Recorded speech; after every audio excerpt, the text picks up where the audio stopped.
Hello everyone, कैसे हैं आप लोग। Good evening. एक बार फिर से वेलकम है आपका टीच मी क्लाउड के यूट्यूब चैनल पे। I am Manjeet Rawat, your online instructor. So guys, आज का जो एजेंडा है उसमें हम आप बात करने वाले हैं एज़ुर फायरवॉल सर्विस के बारे में, जिसमें हम आपको डिस्क्राइब करेंगे एक एक स्टेप को कि कैसे आप अपनी फायरवॉल की सर्विस को इम्प्लीमेंट करते हैं। साथ ही कॉन्सेप्ट देखेंगे कि फायरवॉल सर्विस किस तरीके से हमारी हेल्प करता है, कैसे प्रोटेक्ट करता है हमारी वर्चुअल मशीन को, डेटाबेस को या स्टोरेज को या अदर जो सर्विसेज आप अपने नेटवर्क इन्वायरमेंट में इन्वॉल्व करना चाहते हैं, उन सभी को कैसे एज़्योर फायरवॉल के थ्रू प्रोटेक्ट करने का काम करते हैं। तो पहले कॉन्सेप्ट समझ लेते हैं, उसके बाद स्टेप देख लेते हैं कि किस तरीके से आप इंप्लीमेंट करेंगे पोर्टल के ऊपर फायरवॉल की सर्विस को। तो चलिए स्टार्ट करते हैं। बट उसके पहले अगर आप फर्स्ट टाइम वीडियो देख रहे हैं या पहली बार चैनल पे विजिट किए हैं तो आप हमारे टीच मी क्लाउड के यूट्यूब चैनल को सब्सक्राइब कर सकते हो, क्योंकि टीच मी क्लाउड एक सिंगल यूट्यूब चैनल है जो आपको 100% लाइव प्रैक्टिकल देता है, बिना किसी स्टेप को गैप किए हुए, बिना किसी स्टेप को स्किप किए हुए। तो डेफिनेटली अगर हमारे वीडियो को आप फॉलो करते हैं तो आप सेम प्रोसीजर का इस्तेमाल करके अपनी चीज़ों को इम्प्लीमेंट कर सकते हैं खुद से। तो चलिए स्टार्ट करते हैं। अभी कॉन्सेप्ट समझने की कोशिश करते हैं। फायरवॉल है क्या? तो as we know that not only with Azure firewall, अगर हम ऑन प्रीमाइसेस फायरवॉल की बात करें तो यू नो दैट कि मल्टीपल ब्रांड्स हैं, मल्टीपल वेंडर्स हैं जो फायरवॉल आपको प्रोवाइड करते हैं। हार्डवेयर के केस में सोफोस फायरवॉल हो गया, आपके पास पलो अल्टो के फायरवॉल्स हैं, सिस्को के फायरवॉल्स हैं। तो इनको हम इम्प्लीमेंट करके अपने ऑर्गेनाइजेशन के लोकल इन्वायरमेंट को, लोकल नेटवर्क इन्वायरमेंट को प्रोटेक्ट कर सकते हैं फ्रॉम थ्रेट्स, प्रोटेक्ट कर सकते हैं फ्रॉम अटैकर या हैकर से हम इसको प्रोटेक्ट कर सकते हैं। साथ ही साथ बहुत सारी सर्विसेज रहती हैं, जैसे रूटिंग हो गया, नेटिंग हो गई, पैटिंग हो गई। इन सभी सर्विसेज को भी हमारा फायरवॉल कंटेन करके रखता है। तो ऑन प्रोमाइसेस को अगर हम क्लाउड से थोड़ा सा कंपेयर करें तो दोनों में गैप है, यू नो दैट, क्योंकि ऑन प्रोमाइसेस के केस में क्या होता है, आपके पास प्रॉपर हार्डवेयर रहता है और उस हार्डवेयर का कंसोल एक्सेस करके जीयूआई आपको मिल जाता है, और जीयूआई में आप अपने लोकल इन्वायरमेंट में कोई सा भी पोर्ट अलाउ करना, डिनाई करना, वो सारी चीज़ें आसानी से इंप्लीमेंट हो जाती हैं। तो यहाँ पे हार्डवेयर तो कोई भी नहीं है, लेकिन सर्विसेज है एज़्योर पोर्टल के ऊपर। यू नो दैट कि आप अपना खुद का नेटवर्क इस्टेब्लिश कर सकते हैं वीनेट के जरिए। हमने वीडियो भी क्रिएट कर रखी है वीनेट की, तो अगर आप प्लेलिस्ट में जाकर चेक करेंगे ना तो वीनेट की सर्विसेज है, उस वीनेट के थ्रू आप अपना खुद का नेटवर्क इस्टेब्लिश कर सकते हैं। तो यहाँ पे हम जो बात करने वाले हैं ना, बेसिकली यहाँ पे हम फायरवॉल कॉन्फ़िगर करने वाले हैं अपने वीनेट के लिए। और वीनेट के अंदर जो भी सर्विस आप इंप्लीमेंट करेंगे, जो भी प्रोडक्ट आप रखेंगे अपने वीनेट के अंदर, उसको आप प्रोटेक्ट कर सकते हैं एज़्योर फायरवॉल सर्विस के जरिए। तो एक काम करते हैं, पहले हम प्री रिक्विजिट देख लेते हैं, मतलब मिनिमम रिक्वायरमेंट क्या क्या चीज़ें होनी चाहिए, बेस से समझते हैं। सबसे पहले तो हमें एक वीनेट क्रिएट कर लेना है और उस सिंगल वीनेट में दो सबनेट बना लेने हैं, ठीक है ना। सबनेट 1 और सबनेट 2, ठीक है। दो सबनेट आपके पास होने चाहिए। वीनेट एक रहेगा, उसी सेम वीनेट के अंदर हम दो डिफरेंट सबनेट को तैयार कर लेंगे, और एक सबनेट हमारा जो रहेगा वो रहेगा फॉर वर्चुअल मशीन या जो भी सर्विस है, not only for virtual machine. आप इसमें कोई सी भी सिस्टम, कोई भी सर्विस को इन्वॉल्व कर सकते हैं। जो सबनेट 2 रहेगा, सबनेट 2 का हम इस्तेमाल करने वाले हैं फायरवॉल के लिए, ठीक है। तो ये दो बेसिक सी रिक्वायरमेंट है, हमें पहले फुलफिल करना है। उसके बाद हम क्या करेंगे, then will create the firewall.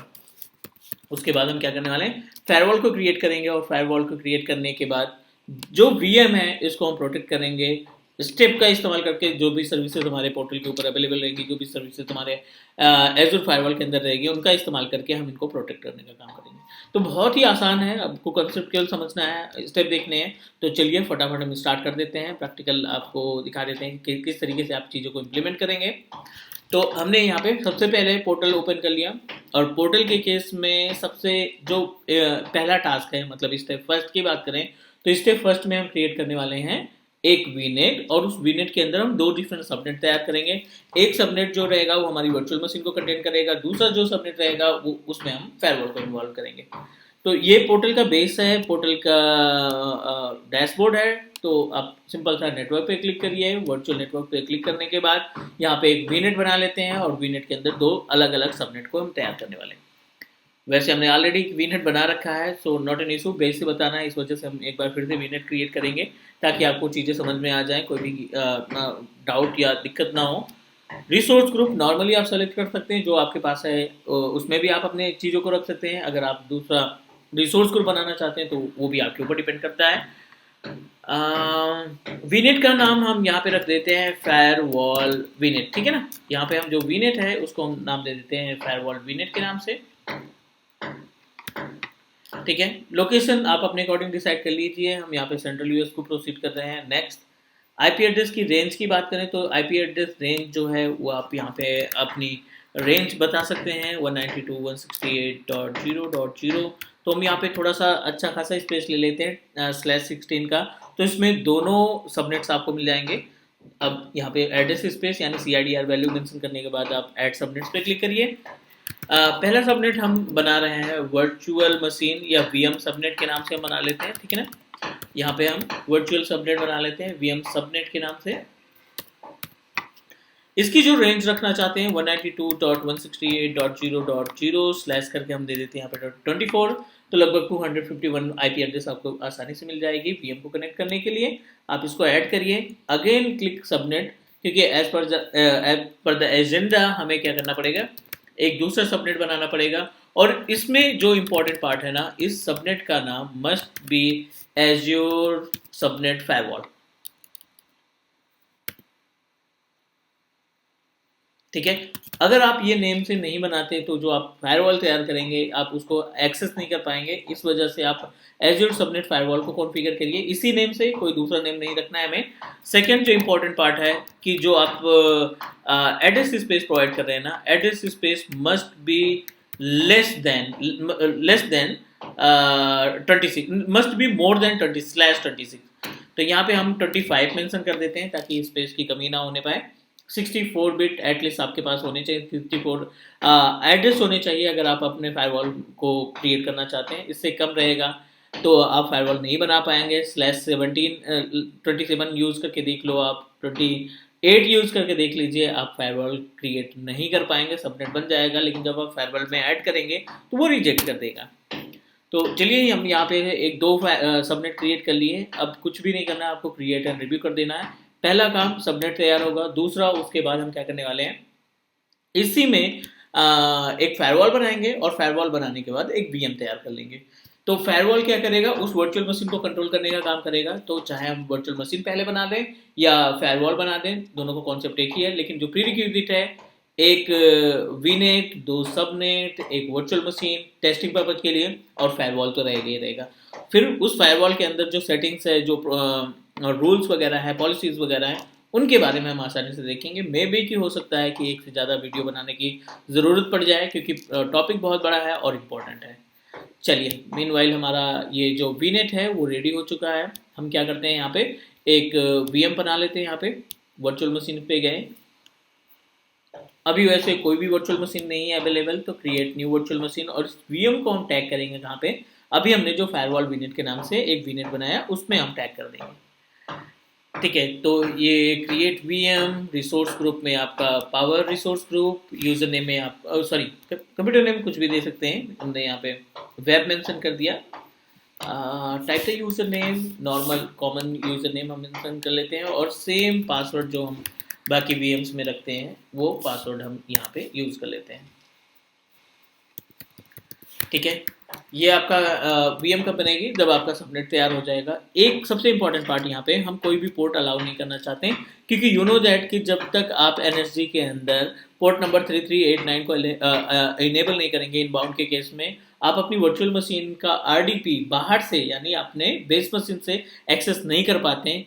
Same अभी हम यहाँ पे NSG नहीं इस्तेमाल कर रहे हैं क्योंकि NSG जो है एक बिल्ट इन सिक्योरिटी है, और हमें जो सिक्योरिटी कॉन्फ़िगर करनी है वो फायरवॉल में कॉन्फ़िगर करनी है। तो इस वजह से NSG हम नहीं इस्तेमाल कर रहे हैं। Inbound port, public inbound port को नन कर दे रहे हैं ताकि हम इस पर्टिकुलर वर्चुअल मशीन को प्रोटेक्ट कर पाएँ अपनी फायरवॉल डिवाइस से।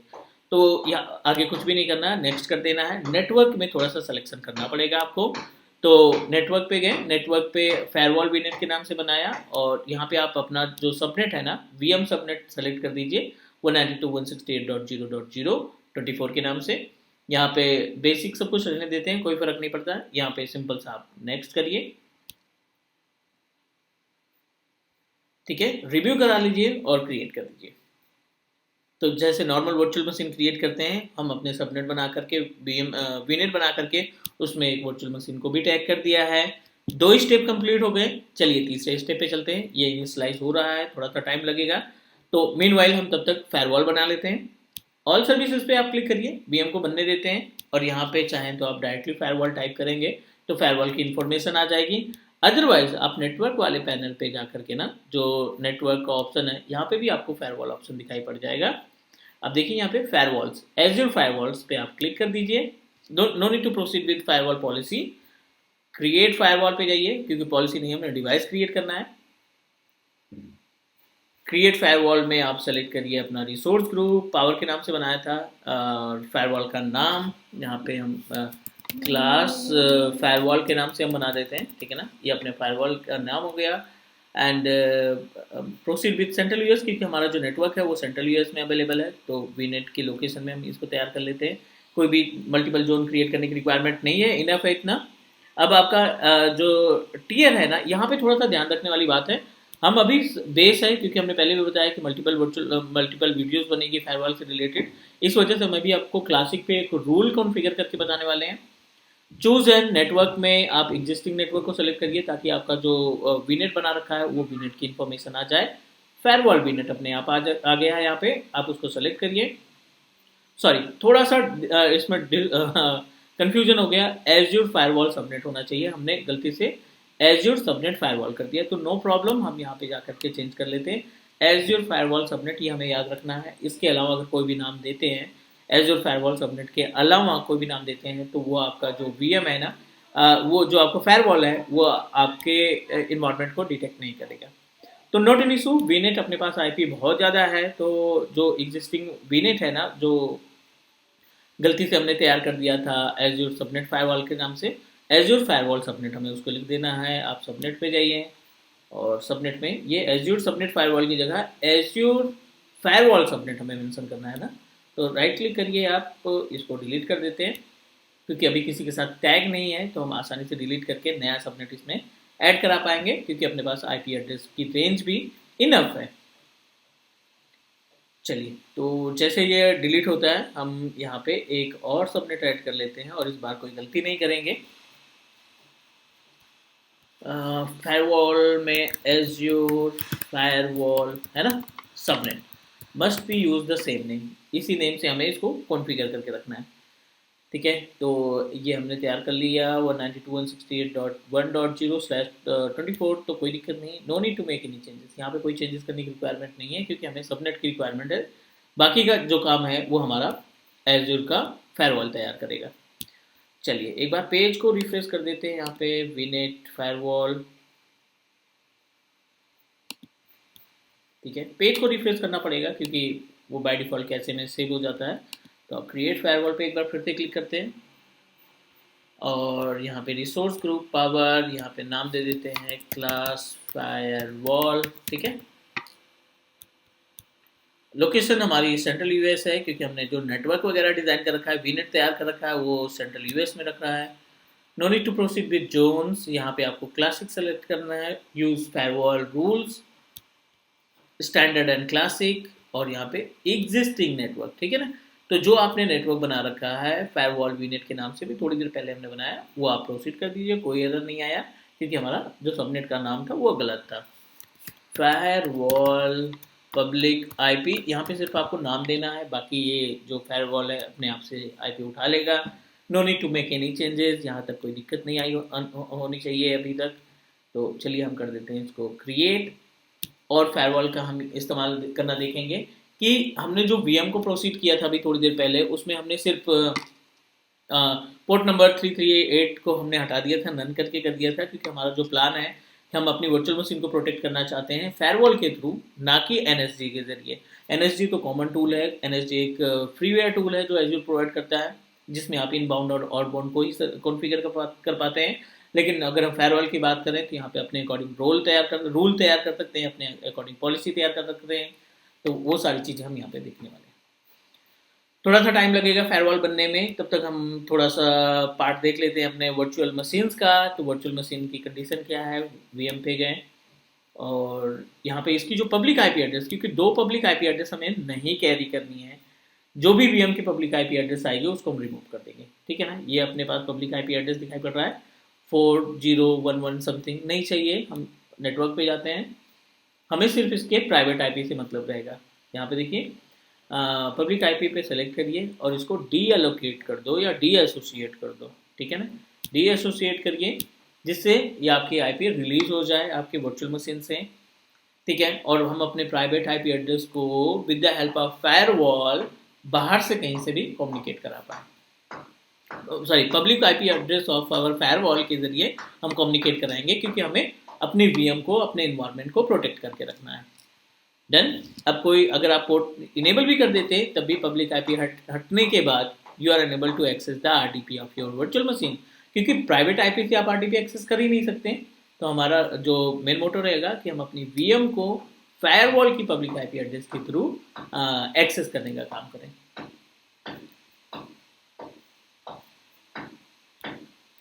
ठीक है, तो ये सेव नेटवर्क इंटरफेस, कोई दिक्कत नहीं, ये थोड़ी देर बाद गायब हो जाएगा। और हमारा जो फायरवॉल भी है वो भी इन प्रोग्रेस है, तो मेरी 2 से 3 मिनट का टाइम लेता है। दोनों सर्विसेज हमारी 2 से 3 मिनट का टाइम लेगी। उसके बाद आपका फायरवॉल और वर्चुअल मशीन दोनों रेडी हो जाएगा। तो थोड़ा सा इंतजार कर लेते हैं, उसके बाद फिर से प्रोसीड करते हैं। चलिए, यहाँ पे अगर हम बात करें तो फायरवॉल हमारा रेडी हो चुका है। वर्चुअल मशीन की प्रॉपर्टी को एक बार चेक कर लेते हैं। पब्लिक आईपी एड्रेस यहाँ से गायब हो चुकी है, ठीक है। अपने पास सिर्फ प्राइवेट आईपी एड्रेस है, जिसकी आईपी एड्रेस 192.168.0.4, ठीक है ना। ये अपने पास वर्चुअल मशीन की public IP private IP address है। पब्लिक आईपी एड्रेस हमें कंटेन करने की रिक्वायरमेंट नहीं है, no need to proceed with public IP address, ठीक है। यहाँ पे फायरवॉल भी हमारा रेडी हो चुका है, और ये जो प्राइवेट आईपी एड्रेस है हमारी वर्चुअल मशीन की है। फायरवॉल पे चलते हैं, इसकी प्रॉपर्टीज़ को ओपन करते हैं और छोटा सा रोल तैयार करते हैं, ताकि हम अपने फायरवॉल की पब्लिक आईपी एड्रेस को, है ना, फायरवॉल की प्राइवेट पब्लिक आईपी एड्रेस के जरिए, पब्लिक आईपी एड्रेस के थ्रू हम अपनी वीएम का आरडीपी एक्सेस कर पाएँ। तो बहुत ही सिंपल सा टास्क है। पहले यहाँ पे पब्लिक आईपी एड्रेस देख लेते हैं। ये अपने पास फायरवॉल की पब्लिक आईपी एड्रेस जो बाय डिफ़ॉल्ट हमें मिली है 52, 54, 154, 255 एंड 86, ये पब्लिक आईपी एड्रेस फायरवॉल। इसके ज़रिए हम अपनी वीएम को कनेक्ट करना चाहते हैं। तो एक छोटा सा प्रैक्टिकल देख लेते हैं, कॉपी करते हैं, ठीक है। अभी हमने जानबूझ के कोई रूल नहीं तैयार कर रखा है, और ट्राई टू अंडरस्टैंड कि कैसे इसको एक्सेस करते हैं, क्योंकि एनी हाउ हमें एक रूल तैयार करना पड़ेगा, नेट रूल, और उसके ज़रिए ही आप वीएम का आरडीपी एक्सेस कर पाएंगे।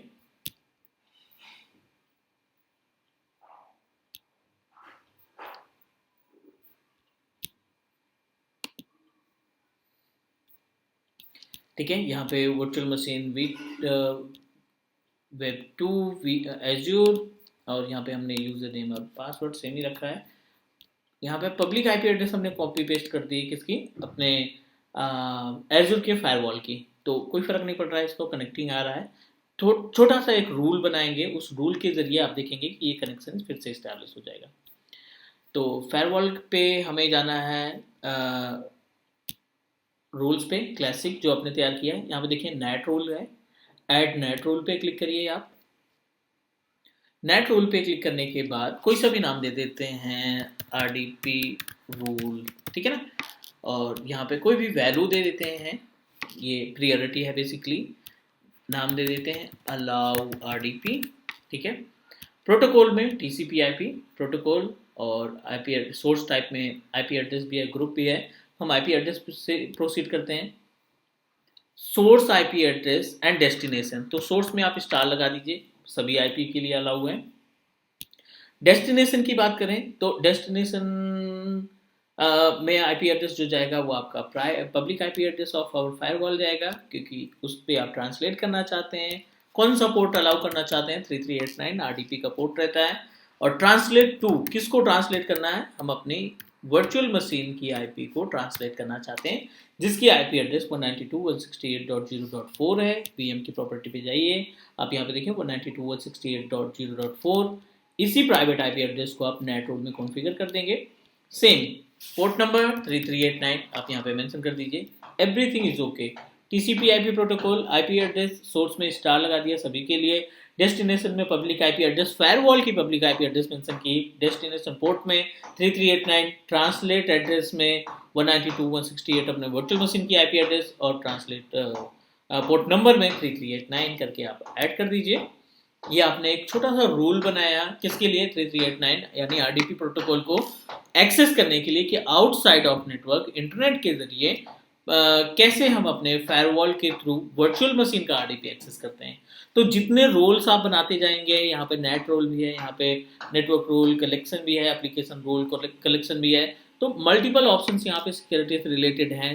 तो हमने पहले भी बात की थी कि इसमें मल्टीपल वीडियोस बनेगी, तो अभी के लिए हम इस पर डिस्कस कर लेते हैं। आगे हम रिजल्ट आने के बाद फिर नेक्स्ट वीडियो में हम डिस्कस करेंगे अनदर सिक्योरिटी के बारे में, जो अलग अलग सिक्योरिटीज हम तैयार करते हैं अपने फायरवॉल के केस में। एज़्योर फायरवॉल के केस में थोड़ा सा टाइम लगेगा इसमें, जैसे ही हमारा रोल सेव हो जाता है यहाँ पे फायरवॉल नेट रोल तैयार कर लेते हैं।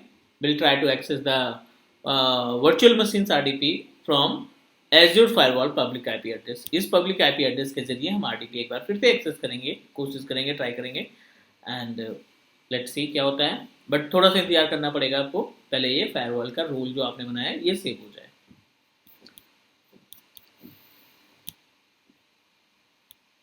चलिए, रूल हमारा सक्सेसफुली सेव हो चुका है। अगर आप यहाँ पे देखेंगे क्लासिक रोल पे, तो आरडीपी रोल जो आपने कॉन्फ़िगर किया था वो सब सक्सेसफुली तैयार हो चुका है।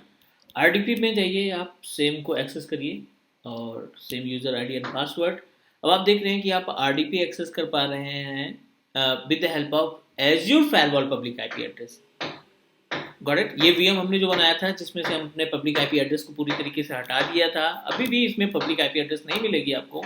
हमने इस पर्टिकुलर प्राइवेट नेटवर्क के ऊपर हमने एक रूल बनाया, नेट रूल बनाया, जिसको फायरवॉल में कॉन्फ़िगर किया, और फायरवॉल की पब्लिक आईपी एड्रेस के थ्रू, फायरवॉल की पब्लिक आईपी एड्रेस के थ्रू 53, 52, 154, 255, 86 की आईपी एड्रेस के जरिए हम अपनी वीएम को कनेक्ट कराने का काम कर रहे हैं। राइट तो ये छोटा सा प्रैक्टिकल हुआ है। एज़्योर फायरवॉल में हमने नेट कॉन्फ़िगर किया, इसी तरीके से मल्टीपल सर्विसेज को मैनेज कर सकते हैं। उम्मीद है आपको सभी स्टेप प्रॉपर तरीके से, क्लियर तरीके से समझ में आ गए होंगे। फिर भी अगर आपको लगता है कोई डाउट है, कोई क्वेश्चन है, तो आप डायरेक्टली कमेंट ड्रॉप करिए। डेफिनेटली हम कोशिश करेंगे आपके कमेंट को रिप्लाई करने के लिए और आपके कन्फ्यूजन को दूर करने के लिए। तो डन करते हैं आज के लिए, नेक्स्ट मिलते हैं अगली वीडियो में। तब तक के लिए take care, bye bye guys.